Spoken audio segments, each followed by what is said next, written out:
Hi, and welcome back to Mineral City TV. I'm your host, Raymond Hall. We're going to end today in Building B, Room 3, and have a little talk with Dennis Beals. His company, Dennis Beals Minerals, based out of Colorado, specializes in Mexico minerals. He travels down there to buy and also do some field collecting himself. Let's go in and have a talk with Dennis. How you doing, Dennis? Great. How are you today? Great. Thanks for being on the show. Let's tell everyone a little bit about yourself and what you do. Hi, I'm Dennis Beals. I'm from Centennial, Colorado, and I go down to Mexico 3-4 times a year to buy rocks from miners and dealers, to mine garnets in Coahuila. I've been doing it since 1988, but I started as a kid as a collector about this big and always loved the rocks. So I got into finding stuff in Mexico when Panzer's book came out, and it's been very interesting. It's always a great adventure. A bit of a vow of poverty, but... All right, well, you got a couple great new finds to show us, starting off with this awesome, great calcite pieces. Can you show us a few pieces and tell us about the find? This was a huge pocket found a few years ago. It was 300 meters by 70 meters. Can we open up the case so we can show them a little bit close up? This is actually the water level, but it's displayed to show it off. But they grew like lily pads up to the water level. This cave was worked by local miners. It was a great boon to the community because a lot of the miners are out of work. The San Antonio mine is flooded. So groups of miners will work together. They had to hike in an hour and a half to get to the mine or to the cavern. And then they slowly started working their way up. Towards the end, they were duct taping 3 ladders, 4 ladders together to get up there. How big was the cavity overall? Well, it was 300 meters long and 70 meters tall. It Wow. went pinched at the top and little side caverns. And you'll see a bunch of different looks. You'll see the lily pads, and a lot of them look like coral. They came out remarkably clean. You know, that one has a little planchyite on it or something like that. There's a really special one up on the top shelf over the other case here. Can we talk about that one for just a second? Because that one sure does stand out. This is one of the fractal ones, and they just get finer and finer. This one, I told the customer I'd take it to him. Yeah, I'm sure moving that one around is quite challenging. Yeah. I'm going to stick my hand behind here just a little bit so you guys can get an idea of just how big this specimen is. You know, so that's a great size. The miners did a remarkable job of bringing these out. They packed them with collars of newspaper and cushions, and it's a little bit damp, so it absorbs it. And there wasn't a banana box left in Chihuahua. They went through thousands of them. Yeah, there must have been so many crystals in a cavity that size. Yeah, and it was a good thing. It's been spread out. I've presented gifts of them to down at New Mexico Tech's Museum, to Colorado School of Mines Museum. Just presented one to Carl Francis at the Maine Museum. Great, yeah. Well, there's a couple other great pieces in the back cases. Can we take a look at some of those other larger ones back there? And then we'll talk about some other new finds. Where would you like to start? Oh, I don't know, you pick your favorite. This is a beautiful piece. It sure is. The luster on it is great. These have, we think it's iron in it. We were hoping it was manganese to make it pink, but they don't fluoresce, so it must be iron. Can you tell us a little bit about how these crystals formed? It's somewhat like a karst condition. You have massive limestone beds, and you have volcanics over the top, and sometimes they fall off the stand. That is life. They fall off the stand. That one. If everyone heard that little crash at home, we had a piece just fall off a stand. It's always sad to see it happen. But now there's 25 specimens. There you go. We'll box them up. No, it happens. It's a part of the deal, but it's been a really wonderful thing. It was good for the people in Santa Eulalia because of the jobs. It was good for me to have some really nice inventory. Yeah, it's a great find. They're beautiful things, and Well- some we try to get to stand on their own. Some we use stands. All right, well, right next to all these beautiful calcites are fluorites. So is this a new find? Yeah, All right, well, let's- happened in the last year or so. Last year or so. It's they were mining before, but they just didn't realize the market.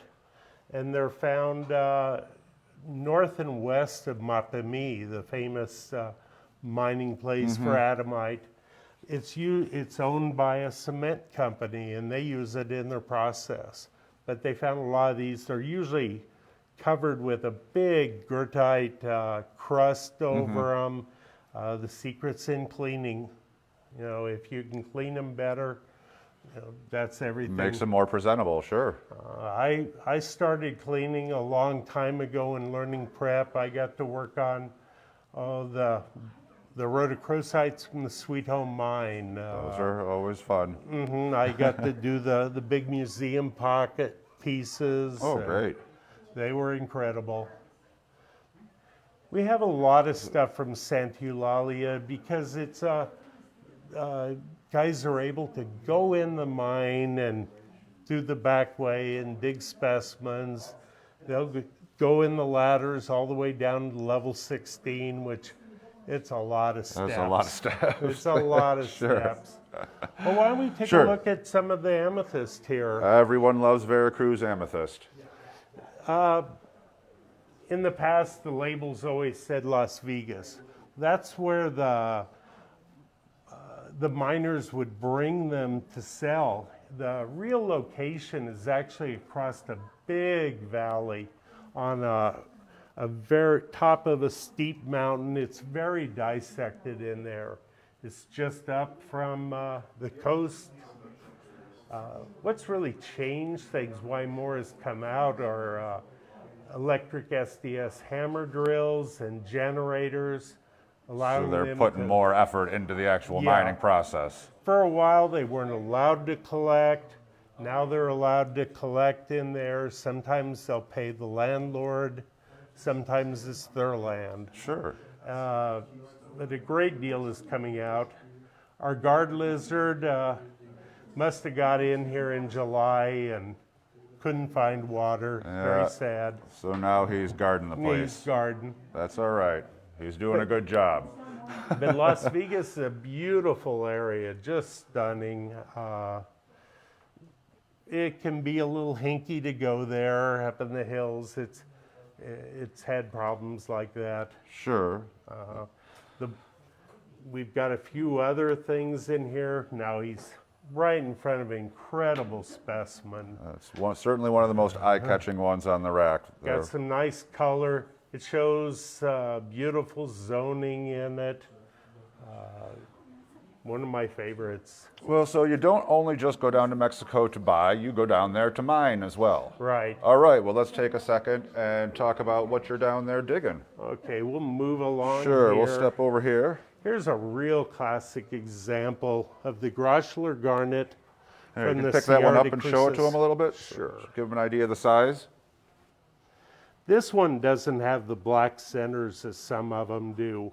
And so it's a little more jelly-like. Usually they start off with a little core of stilbite, wollastonite. They can go solid black, and then with titanium and iron, and then they go to 1% to 1.75% manganese. And that manganese gives it the color, makes it faintly fluorescent under mid-range.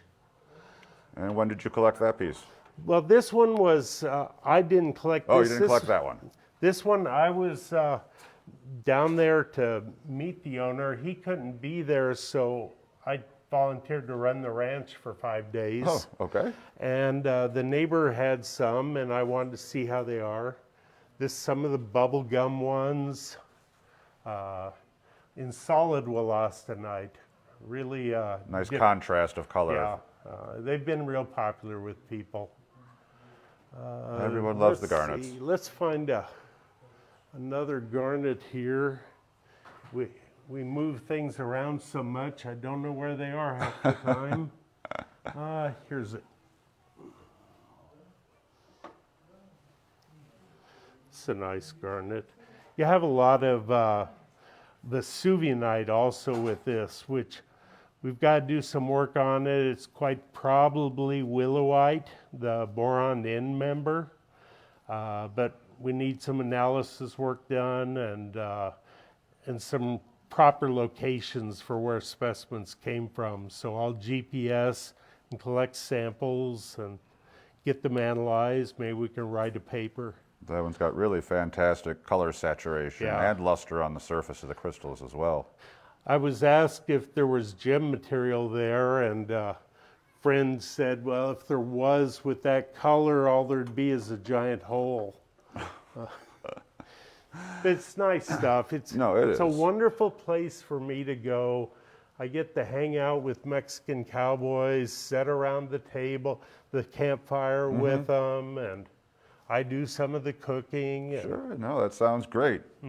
Awesome adventures. Well, Dennis, thank you so much It was a pleasure. for being with us and showing these great Mexican minerals. We're in room B3. It is our second to last day of shows here at Mineral City, so be sure to join us tomorrow for our last few shows and come on down and see all these great dealers. Thanks, everyone. Thank you.